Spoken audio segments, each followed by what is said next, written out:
Hello, everyone, and welcome to Community Cleric. I was just checking to make sure that all of my sounds are right, but it looks good to me, and I can see that Ava also has sounds, so let's do this. Ava is my guest tonight. The magnificent and wonderful MadamAvaCouture is my wonderful guest who I have been waiting so long. No lie, like 16 months, I've been thinking, I gotta get Ava on, I gotta get Ava on, I gotta get Ava on. And a year ago, we had it scheduled before I took Community Cleric on a bit of an extended hiatus.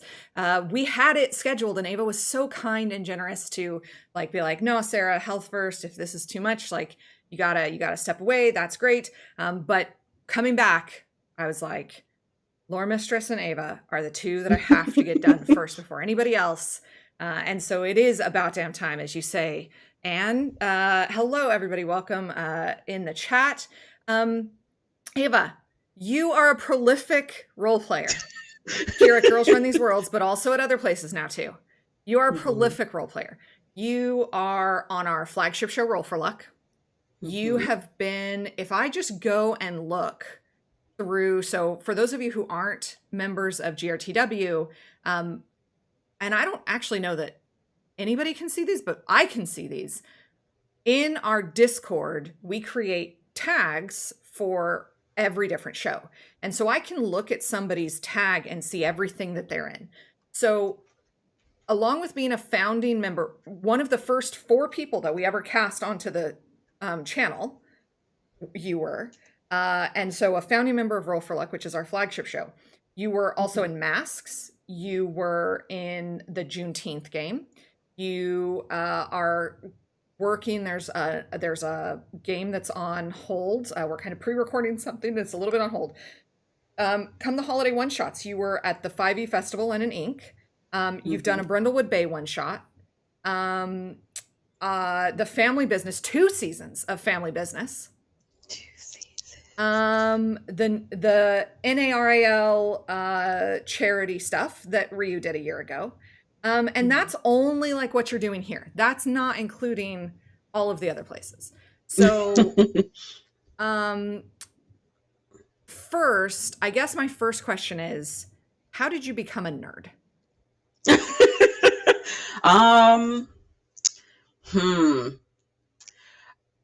I kind of want to say accidentally, but I think the better answer is more so it just happened to happen. I always enjoyed animation and cartoons and things of that nature.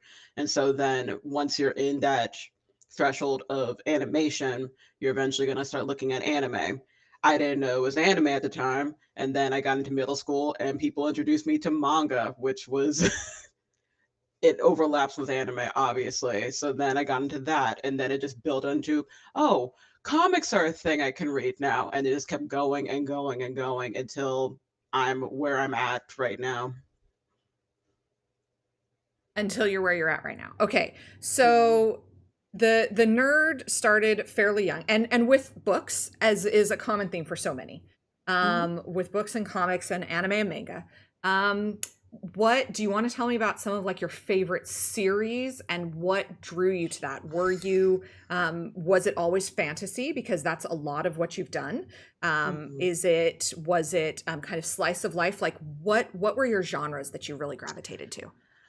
I didn't have one that I really gravitated to until I was a lot older. When I was younger, I was very much not hyper femme girly person. I leaned way more into the tomboyish stuff. So I watched a lot of Yu-Gi-Oh, Pokemon, and Dragon Ball Z, and a little bit of One Piece when that was a thing on Kids WB.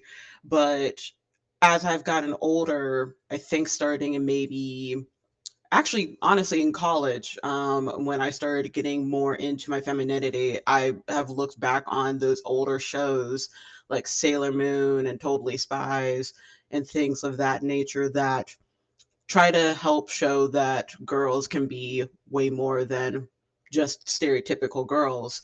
And I found myself drawn to those more. Book wise, I leaned a bit into romance for a little bit as just my purview, but fantasy I started getting into a bit more in college as well. A lot of my like newer now interests very college based. I can't really tell what exactly made me shift in that view. Maybe it was just different environment, different people, but it's been a newer thing for me. Did you and don't answer if you don't, feel like you're comfortable answering. Mhm. Did you go away to college or were you able to like live at home while you were in college? I went away. Just with the I way that you said that, I feel I like went that away. maybe allowed you to lean into some new things that you weren't going to get to experience at home.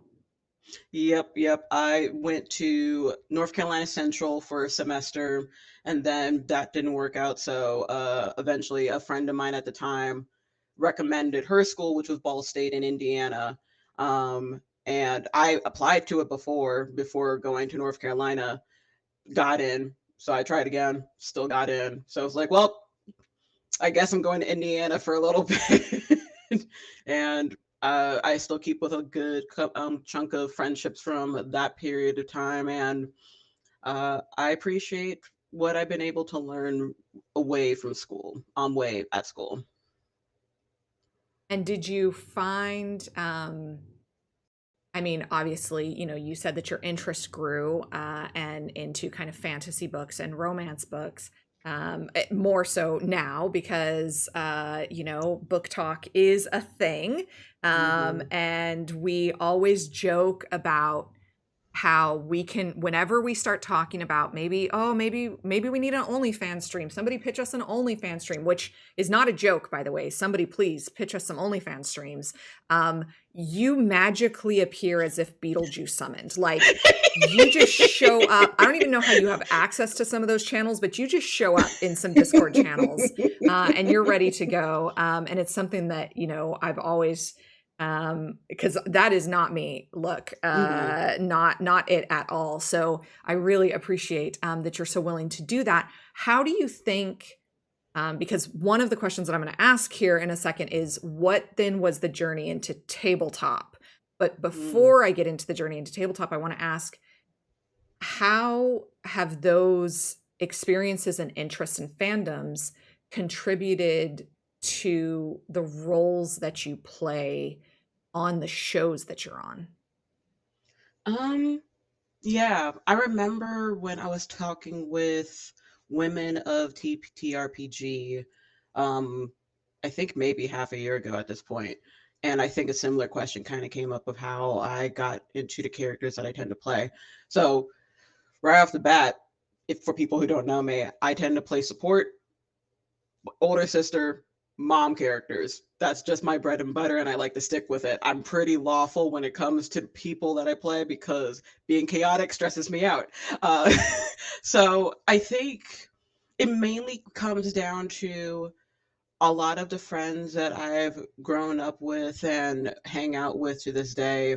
They lean very strong into gremlin energy, and I'm always, as a Virgo, just really want to have some type of order amongst the chaos. So if no one else is going to do it, I might as well be the one to do it instead. And I've always been the mom friend of the group, so it's always been very easy to get into that. But something that I ended up thinking about last year in reflecting on the different characters I play, it's my way of kind of circumventing the whole mammy trope that tends to happen with Black characters. And all my characters are either going to be Black or they're Black coded in some way. So it's my way of flipping it to making it a bit more personal for me and not so much the trope. Because if I'm going to be playing mom characters, that is going to be an issue that could come up eventually. So it's my way of trying to tackle that in my weird, always want to smooch someone way. Listen, a thirsty mom, I know there's TikTok for you pages that Hmm. are all about that model too. Hmm. So I'm not here to disparage anybody. It's interesting that you bring up Virgo because one of the things that I tweeted to you last night was that you and I hit the same werewolf clan, Yeah. which is kind of like that mom, Hmm. and my brand is the brand that I have for a reason. And so, definitely I end up most always playing that support, almost always a cleric, almost always a support class. Um, do you so it's interesting that you say that you're a Virgo because I don't really know much about astrology, but Hmm. today I was meeting with somebody in kind of a semi-professional, it was a professional capacity. Um, and we got on to the thing of star signs, and I was like, oh, well, I don't know, guess. And they were like, are you a Virgo? And I I assume, I mean, I'm a Capricorn, and again, I Mm. don't know anything about how any of that matters, but or like not matters, but like connects to each other. But the person's response was like, "Oh yeah, no, those two things are yeah, that makes sense. That makes Yep. sense." As soon as he said Capricorn, it's like, oh, okay, yeah, yeah, okay, that makes sense. So let me ask, as somebody who has never really been into like astrology and star signs and something like that, that's not one of the hyper focuses that I've had, maybe yet. Um, what how did you get into that, and what is that like? I don't want you to share Oh anything yeah. that's too personal, but it Mhm. is something that I've known about you for a while. So do you want to share more about that? Yeah. When I was younger, so I grew up in an African Methodist Episcopal church household. So pretty Baptist leaning Christian.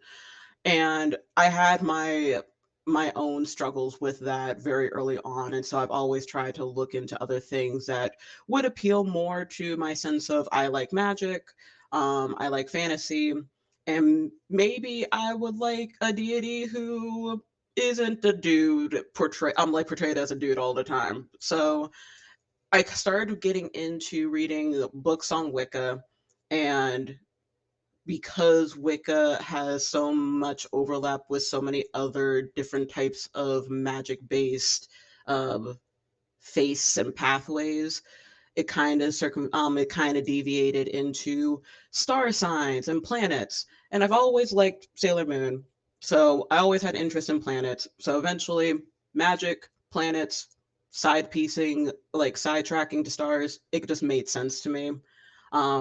And I've just kept with that for a long time, even though I'm no longer practicing anything of the sort. But the concept of loosely following astrology and then also tarot cards have always just been a mainstay for me.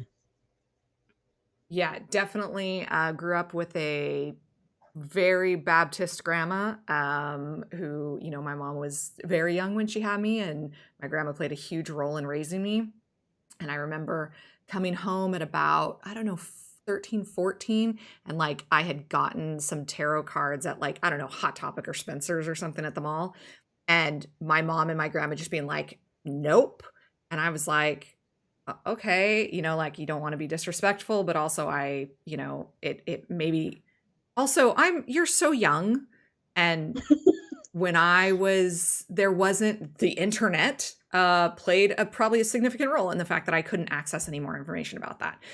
But yeah, I think that that's really interesting that you've had that journey to try and figure that out, and how that contributes to the thoughtful approach that you take to your characters, which is something that I've always admired whenever I get to watch you.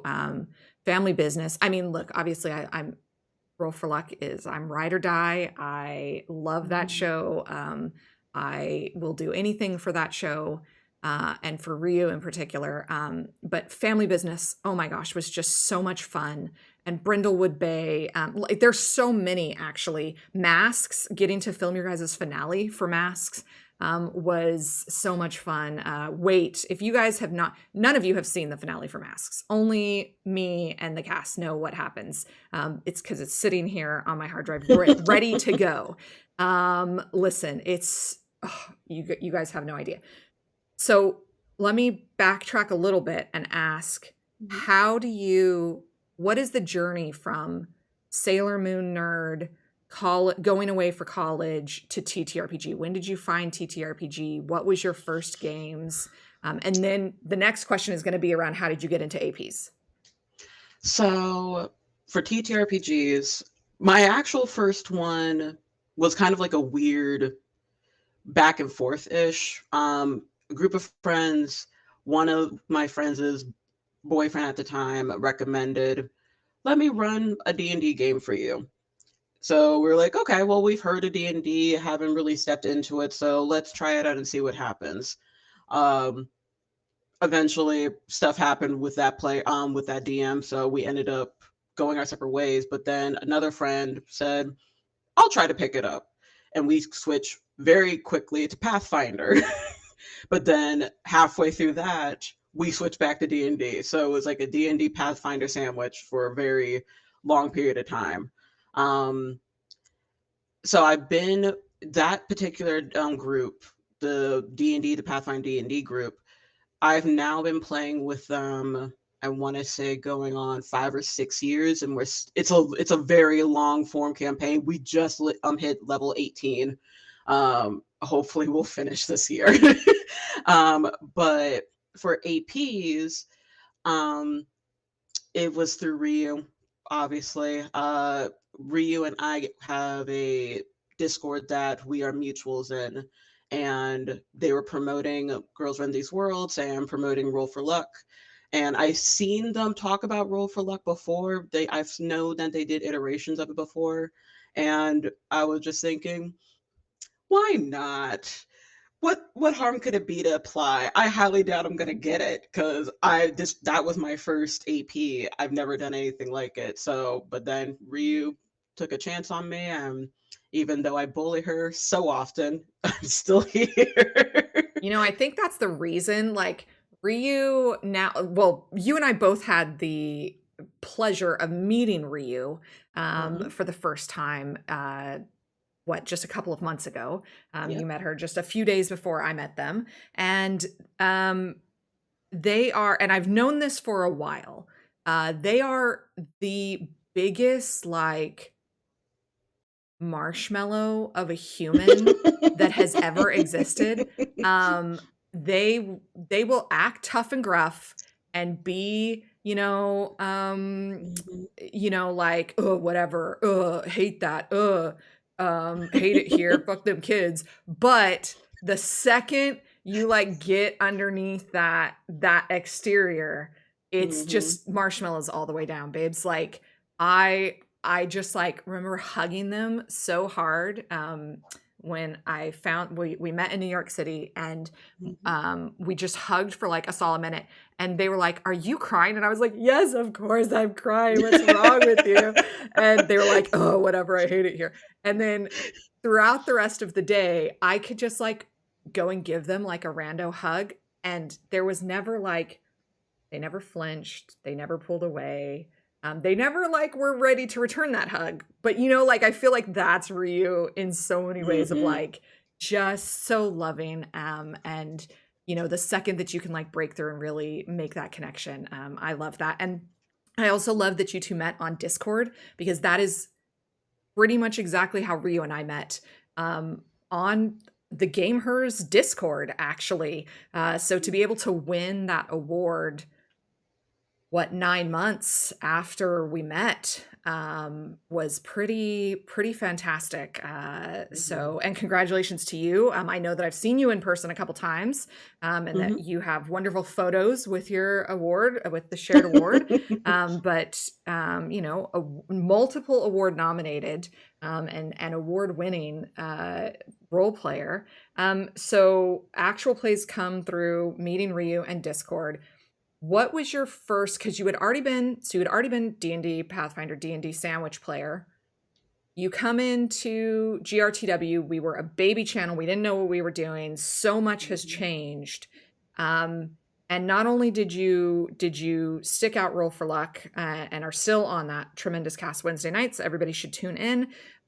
You also then were like, no, I should do more of this.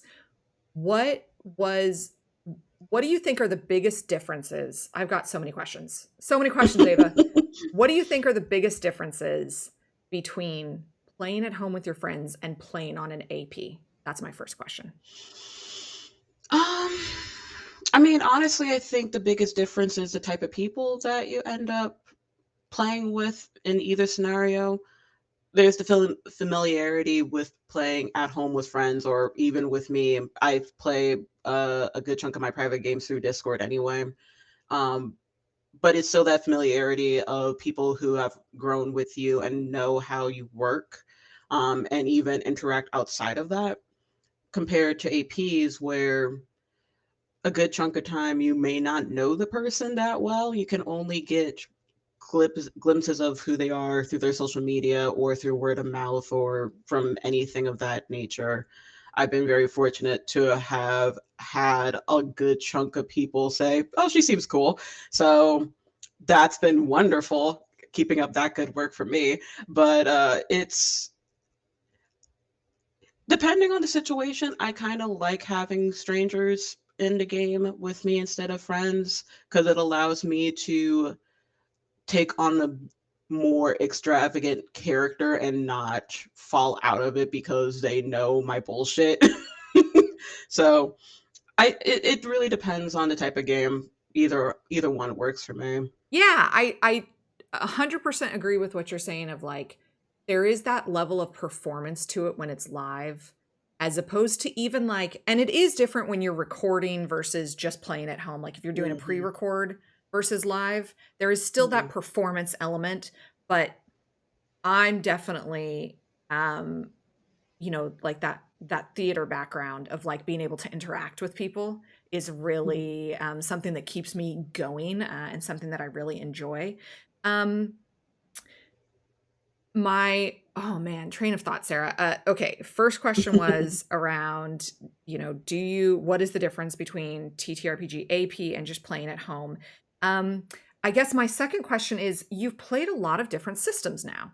I have. What are you finding that's good systems? What do you like in a system? How do you know what's advice that you could give to people maybe who are new to TTRPG that don't necessarily know what they're looking for in a campaign, or what all the elements of a campaign could be. You've played Mhm. in long term campaigns, and you've played in just little one shots. So Mhm. what are the differences, and what's your advice for people? In regards to systems, I lean into I like the Power by the Apocalypse a little bit more, because at least with that, the dice are simpler, the mechanics are a bit simpler compared to Pathfinder and D&D. My thing is, I like finding spaces where even if they have a specific mechanic, the storyteller is very, I don't want to say loose with the rules, but they're willing to bend with it and like go with the flow with it. Because there's the issue with one of the things that kind of makes me a little bit sad about Power by the Apocalypse games is whenever you're trying to do something, sometimes what you exactly want to do is not in the wording of things. So, for example, I like to do vibe checks or insight checks on people all the time. That's like my favorite role in D&D. But they don't really have that sometimes, depending on which module you're playing in Power by the Apocalypse. So you have to try to find a way to go around one of the mechanics of it to make that a thing. So I always like to find players that are willing to bend the rules for it. And even if they're not willing to bend the rules, they're able to be like, okay, well, I see how this is. Let's try to find a way around it, more so than looking for a particular mechanic in general. And what for you, where is the sweet spot, or is it just that you enjoy them all between like a long, long series? At GRTW, the vast majority of what we do are like short, limited series. Kind of, we've really settled on 6 weeks as a really good rotation for us.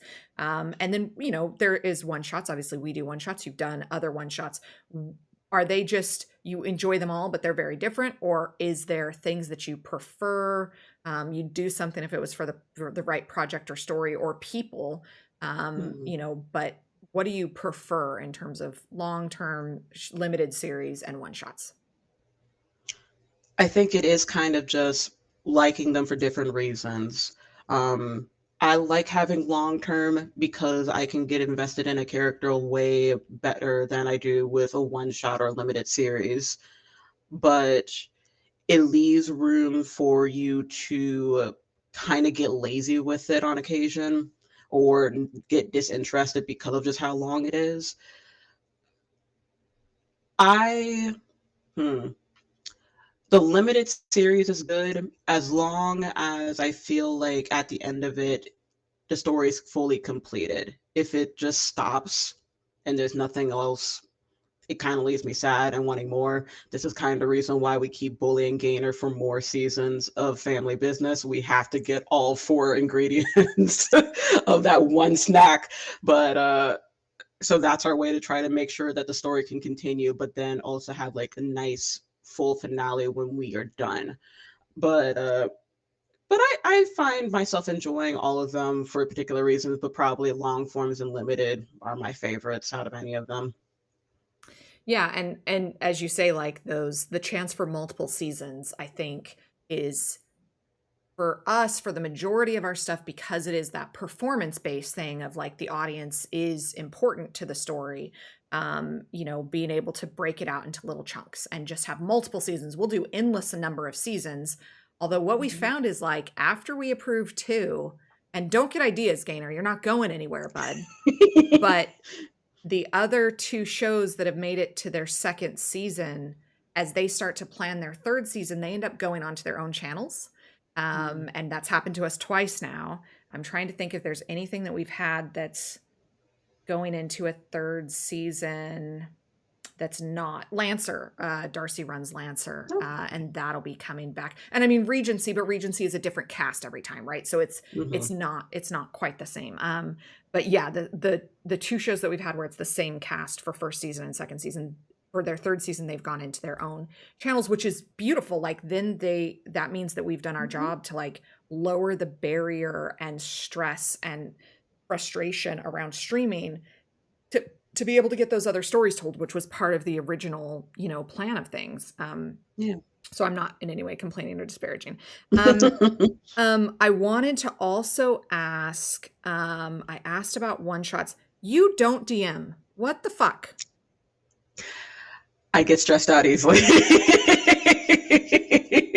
It's kind of similar, and I think I explained this when I was on Dragon Talk too.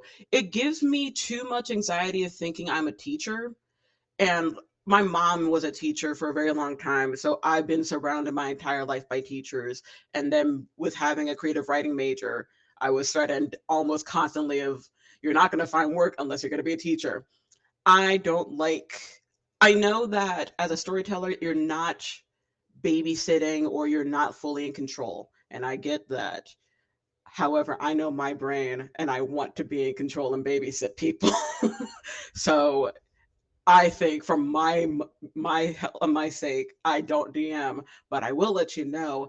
I will let you know. I'm not doing it on stream. No, you can't make me. But I am Listen, slowly um, volunteering in private games. listen. Literally moments before I jumped on to our pre-call with you, I was hammering out some ideas for how we can do some not for stream content games. Mhm. So I might be hitting you up very soon. We might have an option for you. Um, let me also uh, first off, shout out to all teachers everywhere. You are amazing and marvelous, and the world is a better place for you. Not all teachers; some teachers are shit faces, but like the majority of teachers that I worked with in the 10 years that I was a teacher wanted to actually do good things. Mhm. Maybe that was because I avoided the other ones like the plague. You have a creative writing major. Was Mhm. that is it like chicken and the egg where because you already have so many, not just, I think, not just the natural talent which you have in abundance, and I know you also work very hard at making it look seamless. Nothing looks seamless without a lot of work behind it, but Mhm. you obviously clearly have a passion for that. Also, you make tremendous ad copy, which, by the way, for those of you who don't know, if you're seeing an ad for a show that Ava is in, probably Ava wrote that ad copy. It's not 100% of the time, but it's like 95% of the time that Ava wrote that ad copy. Do you um would it be a dream to go is a dream job to go and work for a TTRPG company? I'm not sure yet.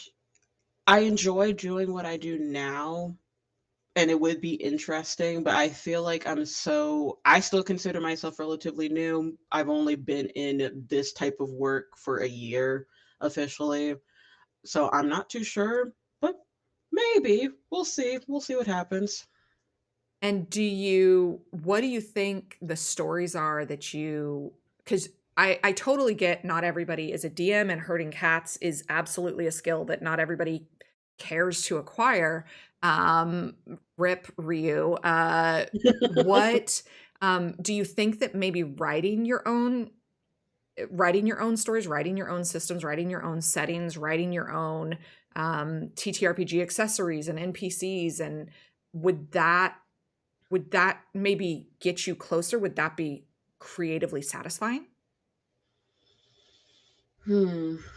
I only have had one experience with it so far. So my character Samir in Roll for Luck, her subclass is custom. It's like a homebrew. It was built off a Unearthed Arcana Cleric domain, and I just reconverted it and changed a couple of things to make it more sense for a paladin. So that's my first experience with writing something for tabletop stuff, and I enjoyed it. I just don't know. Hmm. I don't know if I have. I think the thing that holds me back a lot is just nerves for it. Um, I I'm starting to get into marketing a little bit more, and more communications based stuff. So obviously, with those skills, maybe it will help give me the like the confidence to do it. But right now, I'm kind of just satisfied being a player.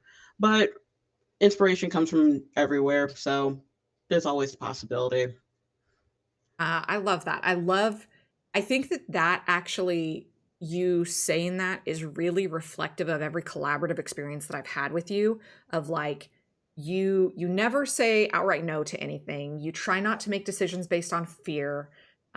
You really try to, but you're also level-headed. Like, you're not impulsively rushing into things. And Mhm. I have always really appreciated like just the groundedness that always comes in my interactions with you. And yeah, I just want to brag on you for a minute.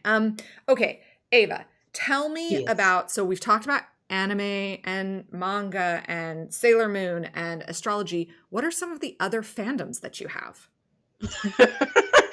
Hmm. It's always so hard to think about because I don't really consider myself being in fandoms per se. I usually call myself a very passive observer, um, because fandoms terrify me as a 30-year-old, and I was on Tumblr before the porn ban, so I know how terrifying it could be. But let's see. I don't. I guess if we're going based off the things I'm anticipating, I'm always going to be a Disney child at heart. I know Disney has a lot of faults. So many faults. But if someone was to say, "Hey, come with me to Disney World," I it'll be instant. Like literally right now, as they're building the Tiana ride from Splash Mountain, I'm counting down the days before I can tell my sister to pre-get my tickets because she works at Disney World, so I can be there opening weekend. So Disney always has my heart, but I am very happy that I'm grown to be a person that can critique the things I like. Um, Interested in Witcher passively. I right now my partner and I are waiting for both parts to be out for The Witcher season 3 before watching it, so I've just been staring off in the distance waiting for that. Wheel of Time was an interesting show that I want to have more of. I know nothing of that world in the books. My partner did. He read the book, so that's my introduction through that. But I think one of the funny fandoms is I'm not in a fandom for celebrities except for one, and it's not Beyonce, honestly. It's her daughter Blue Ivy. Listen, I will admit full out I'm a part of the Ivy League because how dare they bully children. well, 100%, 100% on that. Like leave children out of it. You don't get to control who your parents are. If that's true for all of us in the real world, in the normal world, that is true for celebrity kids as well. So I totally appreciate that. I want to go back a second because Mhm, I you said Witcher, mhm, and it's not super common knowledge yet, but also it's not totally not knowledge that starting Thursday, so a week from today, we are opening. Not today, a week from today, next Thursday, we are opening casting. Is that true? Somebody, one of my council is gonna shout in the. I was looking at my calendar over there, but it's not up on that screen. We have a Witcher series coming. That's what I'm trying to get out here. We're doing a Witcher series, and people should go apply, but you should definitely also apply because I know that you like that. I also haven't started season 3. I'm looking forward to it. I don't know. Okay, what do you think? They got rid of Henry Cavill, or Henry Cavill left because apparently allegedly the writers are not like respectful of the source material, and he's mhm, mega fan of the source material. Um, mhm. I don't hate Liam Hemsworth as an actor. I think like I know it's going to be a it's very very different vibe, different. right? I was talking with DK and Ryu the other day about it, and it's essentially going to be the difference of a strength-based Geralt and a dexterity-based Geralt. So that's how I've equated it in my mind. Henry was able to punch things better. Liam will be able to run faster, probably. Yeah, I don't know. I mean, don't sleep on the Hemsworth muscles. Like those boys can pack it on. But yeah, I get what you're saying. Also, I he's know what, nothing of his 20 work years except younger, right? yeah, Like about so. it is going to be a different take on that character for sure. So I don't know. I don't feel any kind of way. I can enjoy. I'm one of those Yeah. people who can just enjoy media in what form it exists. Mhm. But yeah, I don't know. I'm willing to give him a It's gonna be interesting. chance. I'm willing to give him a chance. My only experience with him is from Hunger Games, so it's not a good. I don't think that's like a really great threshold to go into, but who am I to know? I'm sure he'll be fine. Yeah, I've He'll be fine. seen Liam Hemsworth in, he tends to do kind of those actiony movies. And so he was in something else that I saw that was also kind of, Hunger Gamesy actiony that I thought he got a little bit more, that poor character that he played doesn't get kind of the meat that character gets in the books. But yeah, I don't know. I'll be interested. I'll watch Yeah. it for sure, and I'll Mhm. enjoy it. But also Wheel of Time. Yeah, I had never read the books. I really struggle to read fantasy books. Mhm. But the series was well done, and certainly as I think as just a D&D player, as just a TTRPG player, there was several parts that I watched and I went, "Oh, I see how I could do this. I see how I could use game mechanics to Mhm. get this kind of thing. Particularly, the one that really stands out to me is the scene with the bard when the two of them like get caught in the town, Mhm. and there's the bard. That whole like collection of scenes really stood out to me, and I was really glad to see more of Jaskier doing that in season 2 of Witcher as well, Mhm. because I don't think we get to see enough representation of bards not being, slutty, essentially. You know what I'm saying? That's fair. Yeah, okay. So yes, Wheel of Time season 2 comes out very soon. It's season 2 comes out in like mid-September? Really? Yeah, I haven't heard anything. mid-September. No, I was because I went looking for it. It'll be out, it's kind of week to week, like the Mhm. Prime things come out, Yeah, but that's the fair. first 2 episodes will be out when Ever comes to visit me. Shout out to Ever on VOD Squad. Ever's coming to visit me for we're doing a great lesbian road trip, Ava. We're going to pick up Arnica and we're going to see our King Hosier um in concert in New Hampshire. Nice. Yes, I'm excited to go do it. Okay. Um, oh my gosh, we do not have much time left. We got to talk about dice. We got to talk about dice, Ava. I Mhm. I said pick a couple of dice, and you said fuck you. Ryu gets bullied, Sarah gets bullied. That's what's happened here.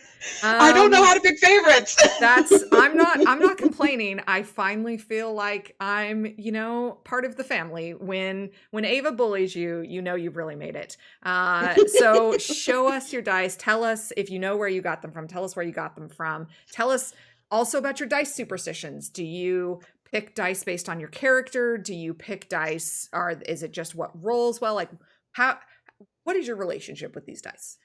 So I tend to whenever it's like a limited series or a long form, I tend to pick dice based off the color palettes of characters. So, for example, these Kraken, I got them a long time ago. These are Samir dice because she tends to have like a lot of gold and like silvery white in like her aesthetic. I have Lives Matter dice that I got, I think, from I can't remember the name of the company, but these are them. I use them for Juneteenth. And I typically use them whenever it is Black History Month or Juneteenth. So they get their own special like time period to use them. Um, I did recently have my first ever dice commission from Odd Duck Dice, and I got vampire dice because I play vampire and I wanted my own dice because sometimes the internet hates me. So I got bisexual dice and black hunger dice. And they're very lovely. I love them so much. I'm going to try to commission some for my partner, who's my storyteller for one of my vampire games. Uh, as far as suspicions go, I don't really have a lot. I have always a backup set of dice in case one of the character dice are not working, so I have bisexual dice for those as well. But those are really my dice. I try to recycle and like go through all of them as I can because I used to buy a lot of dice back in early 2015 because it was my fixation at the time. And so now I have either dice to give away to people or just dice to cycle through. Listen, I when I found out this year that the dice that I show off on this segment of Community Cleric are tax write-offs for me, babes, it got dangerous. It got dangerous. My partner had to take my credit card. I was like, fucking brilliant. Order all the dice. Absolutely. A question and also shout out to Odd Duck Dice. I also have had commission dice from them. I ordered myself a set, and I ordered Sean Akinfoolish, who does our music, did custom music for, no, what I typed there, mused. That's not it. Music. There it is. Sean Akinfoolish. Sean did our music for Community Cleric, your custom music for Roll for Luck, the channel's theme song, and also my Rangers of the North theme song. And so reach out to Sean and get him to do your music for you if you're looking for that. Nice. I commissioned him because he wouldn't let me pay, and he did the Regency remix theme. I forgot about that, Anne. You're right. He would not let me pay him, for the GRTW and the Roll for Luck music. And so I just happened to have his mailing address because I know his daughter. And so I just sent dice to his house. So Oh, shout out to Odd Duck Dice. I pay him in dice when he does things for us in the best of ways. Okay, you talked about dice. We've talked about your games. A question from the chat: what is Ava's clan, vampire clan, and why is it Toreador? I just told Anne I tested into Toreador from the the website for World of Darkness. They gave me Toreador, but uh their TikTok, they also give you a clan based off of your zodiac. I got Banu Akim for Virgo. So right now in my game my partner runs, I play a Banu Akim because I want to be the very best vampire player I can be before I try to tackle Toreador because she deserves that much power and grace. But yeah, I claim Toreador. That's look at I despite starting on Vancouver by Night, I have never played Vampire the Masquerade. Um, and my the sum whole of information I know is Toreadors are essentially like bards, narrators, dramatic people that want attention. And I also know that the Tremere are a hot topic that people get really upset about or really in love with. They are very like there is no middle ground for the Tremere. So you know, yeah, there's look at the chat already goes off when they get mentioned. Um okay, Ava, tell me Yes. what are when you are choosing, because at this point you basically can choose projects that you're involved with. When you are choosing which games to get involved with, what are you looking for in a game, and what is something that GMs or channels can say in their casting notices or tell you about their game to like get your interest as an actual play performer? Right now, I'm slightly not picky because I want to try to experience a vast array of different games. So I know for me personally, I am not a horror fan girly at all. Keep me far away from that as much as possible, but I want to try those different types of games that would stress me out. So I don't really I have a low threshold of what types of games to play. Um, more often than not, it just depends on when they're doing the game. Because I have my stream games and then I have my private games, and I have currently way more private games than I have streaming games. And while my partner is very accepting of me taking breaks of his game to play streaming games, I do feel bad. So I try to find ones that do not happen during his time. Has your partner watched you and ever been like, I want to come play, I want to try actual plays, or is this purely your territory? I don't, he, so, okay. I don't think he personally would do streaming stuff, mainly because he is a lot more shyer than I tend to be at times, more anxious than I am when it comes to like being visual in front of people. But I mean, he supports whenever he's able to.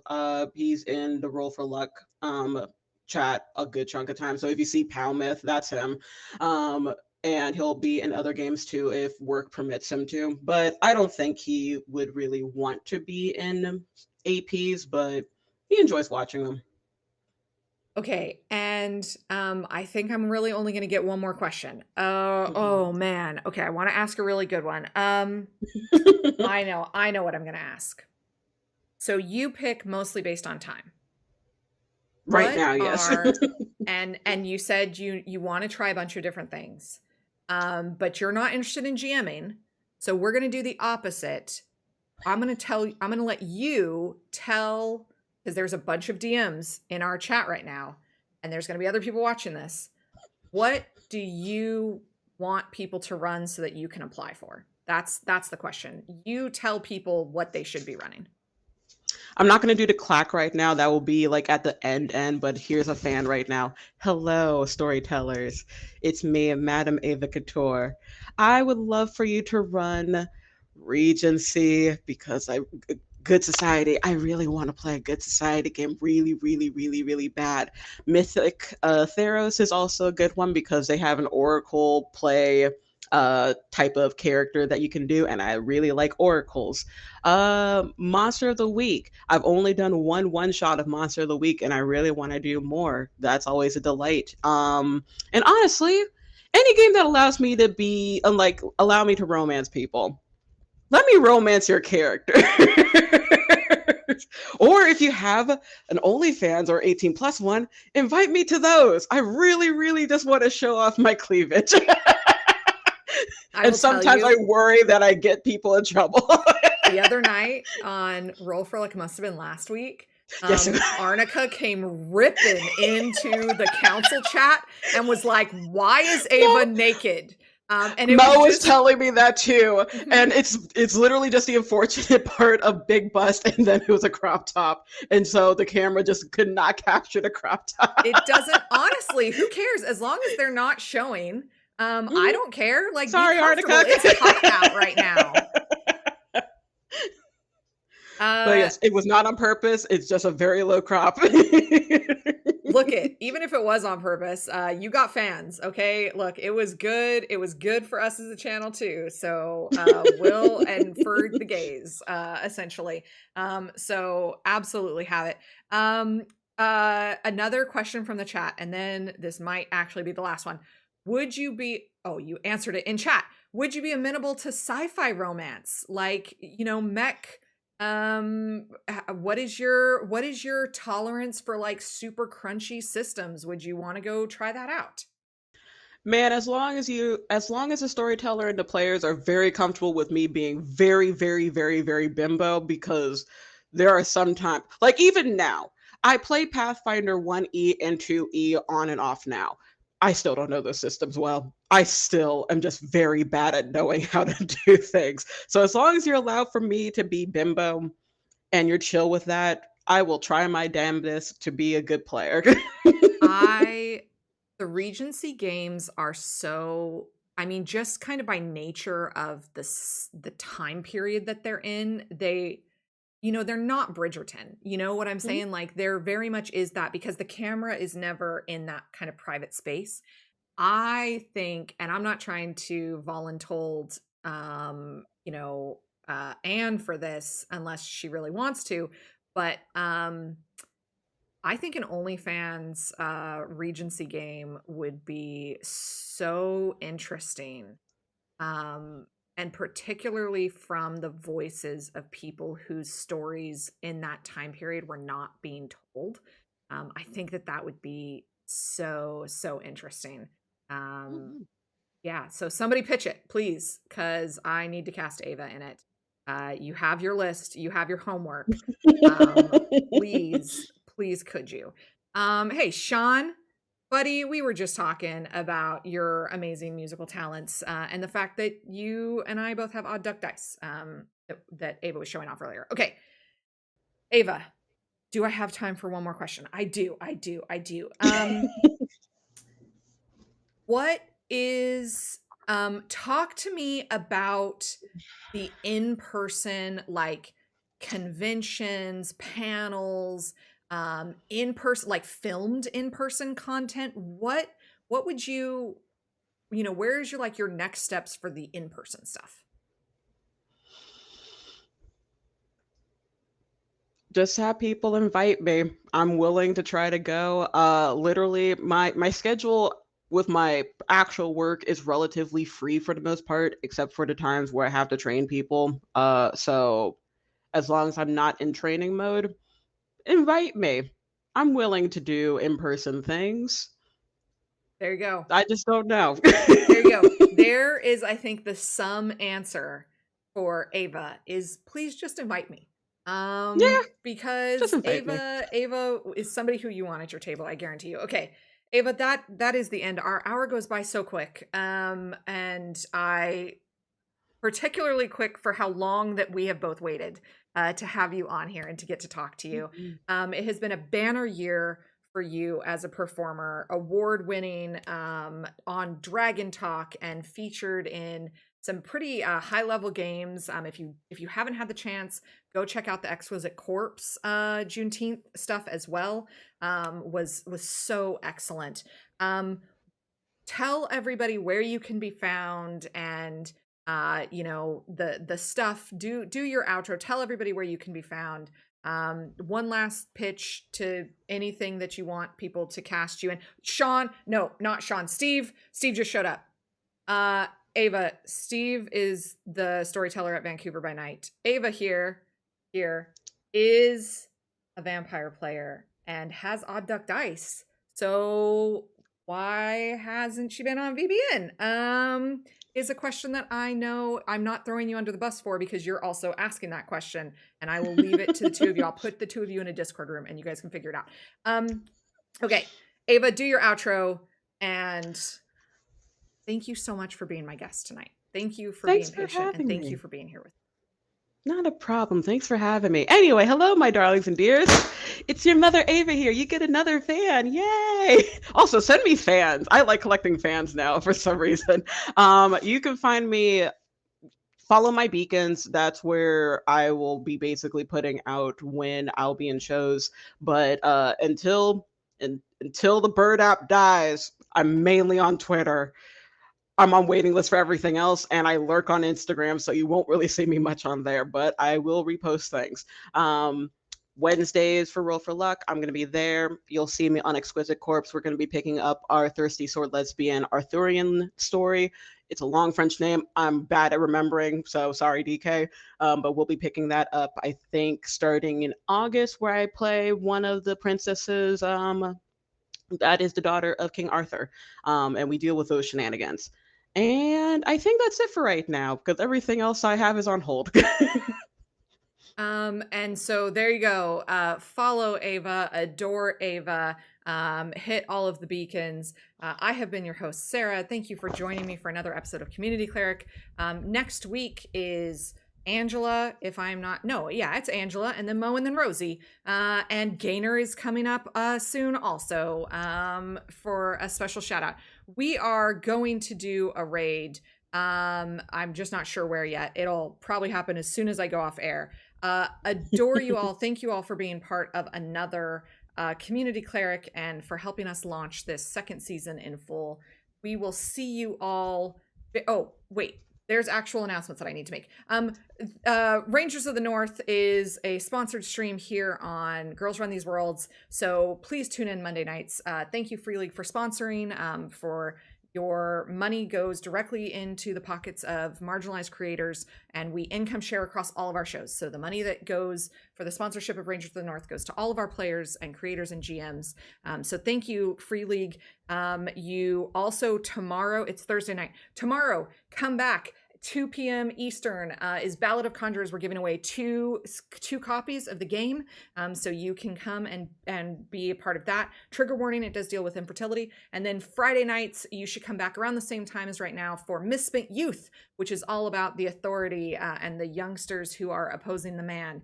So come back for that. And gosh, there's so much more. We have zines, they're on sale. The sale ends today, so go check those out as well. I should have totally had my DM script up. It's not like I'm the manager around here who should know what to be saying or whatever. Thanks everybody for being with us. We will catch you next week. Goodbye. Mwah.